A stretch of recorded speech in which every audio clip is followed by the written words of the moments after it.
Kirikan. Gotlak is the name of the sub-district in Muang District, which is named after one of the islands in Pachua Bay, the big island. If I'm not mistaken, right out there to the left. That's Gotlak. Well, one of those islands. So I'm not sure if it's, I think it's the one on the far left that you can see there. Yeah, it's what the sub-district, one of the main sub-districts of Muang District. One of the main, it's not the main. The main is the Prachuap municipality, which is where all those lights are, actually. But to the north of that is Gotlak. It is a lovely Saturday morning. Just after sunrise, and I'm heading to my land through the back way, take my scooter, and nice and calm morning. Got some work to do with the structure I mentioned earlier, but let's enjoy this breathtaking view for a sec.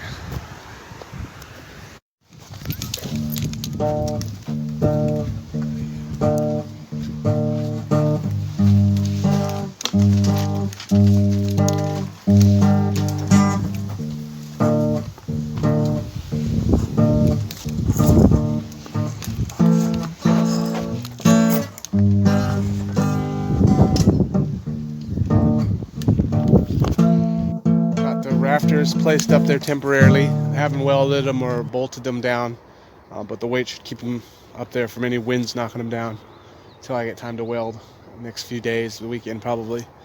And yeah, the rafters, obviously I'm not gonna place them flat like that. I'll place them upright on their side for better tensile strength, as you're supposed to do rafters. But yeah, I'll just put there and I'll weld them there. I've got 6 rafters here. I may do 7 or 8, but ultimately the idea is the roofing tile or the polycarbonate board that I'll be using, at least temporarily, as the roofing.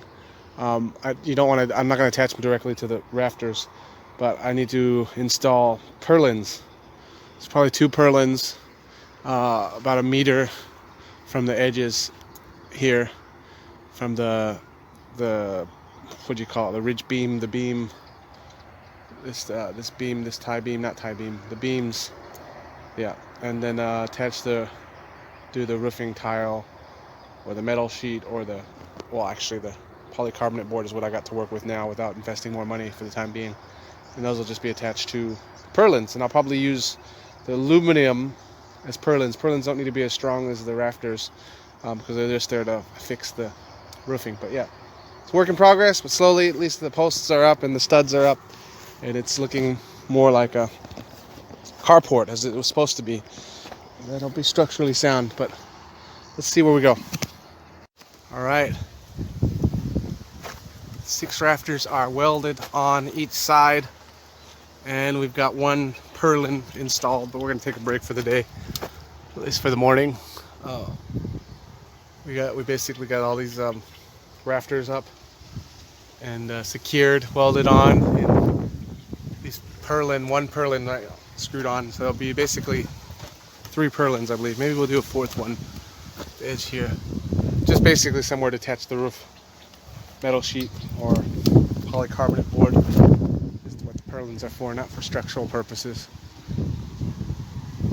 I mean, they kind of act as a brace, but the purlins we're using here are just aluminum, but really they're made for affixing the roofing material, which we're going to use either polycarbonate board or we'll use some metal sheet, basically to go down the front. Okay, so as you can see, it's progress.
So in these next few clips showing the roof panel install, as you can see, it's like sunrise here, and it's not very clear, but just wanted to capture the peaceful and beautiful moment of waking up really early at dawn and riding my bicycle. At the time we were staying at a hotel about 3 or 4 kilometers away, and I would get up crack of dawn and ride my bicycle to my land.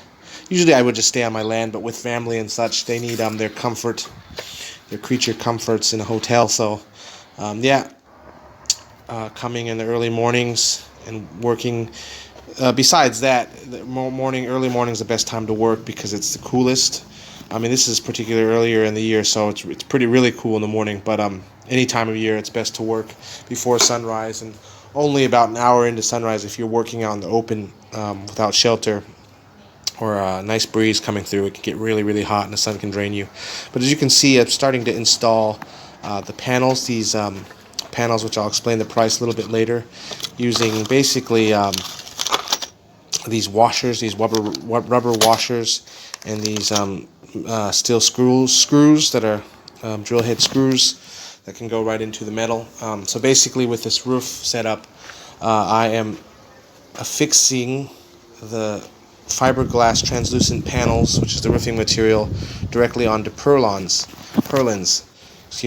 and not onto the rafters, because I don't want to compromise the tensile strength of the rafters. So basically these aluminum perlins are attached to the rafters, and that is what I affixed these fiberglass translucent lightweight roofing material to, panel by panel. Okay,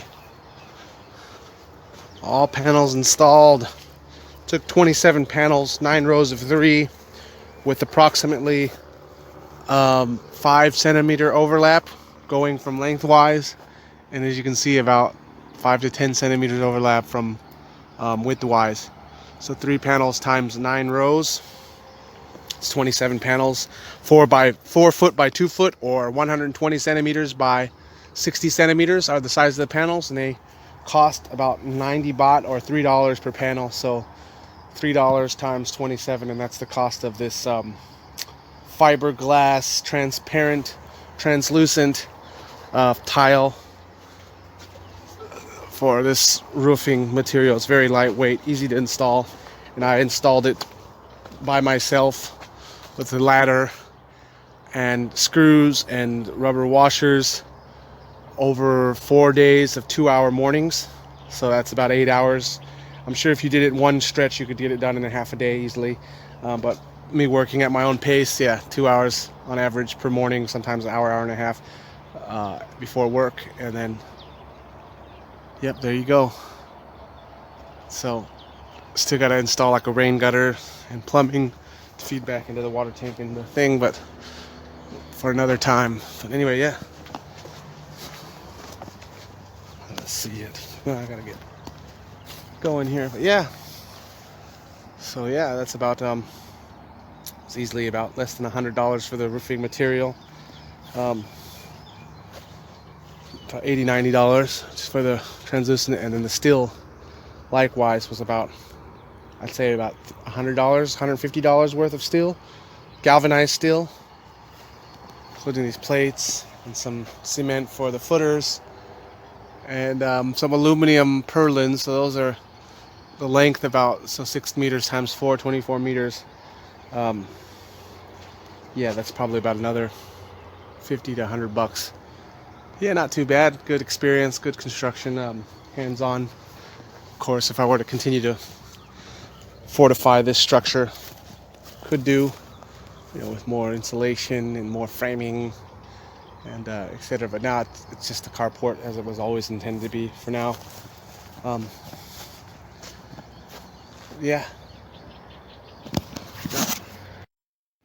So next, after this, as you can see, I installed 3 meter length of gutter, plastic rain gutter on, so at least half of the length of the roof is collecting water from the top of this and feeding it into a pipe, PVC pipe that is plumbed into the container into a 500-liter tank that I've got inside the container for now.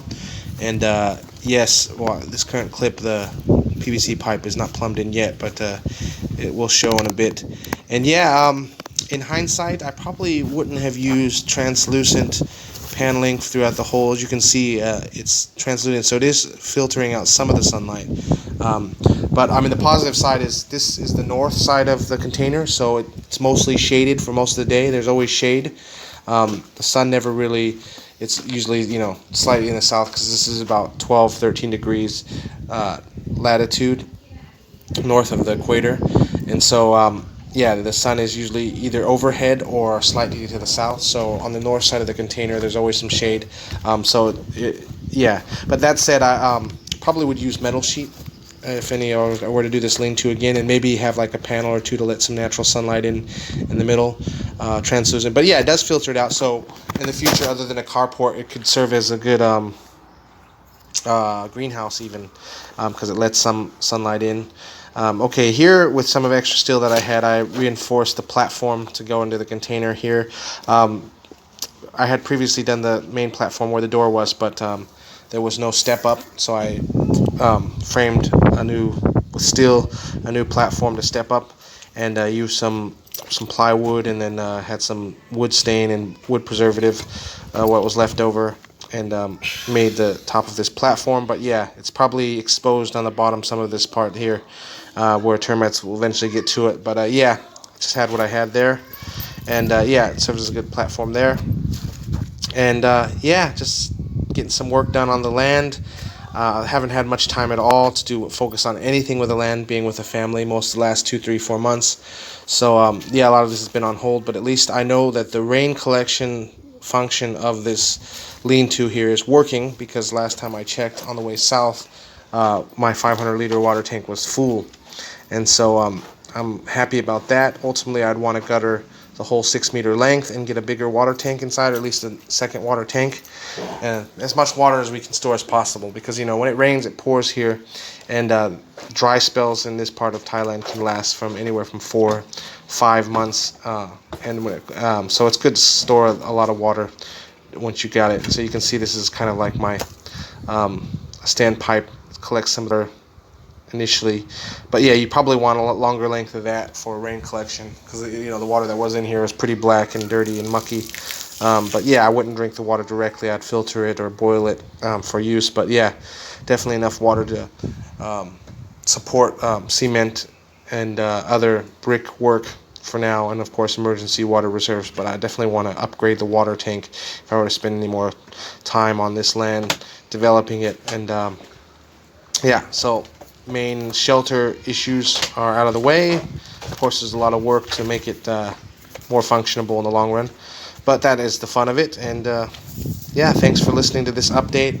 Once in a long time I get to update this, but you can see even at the start, at the middle of the dry season, the little furrow there is completely dried out. And so yeah, definitely want to focus more on water conservation and water collection and harvesting projects in the near future. But thanks for listening, and look forward to catching up again in the near future, hopefully with some more positive developments on this project here in the Tri-Cove City.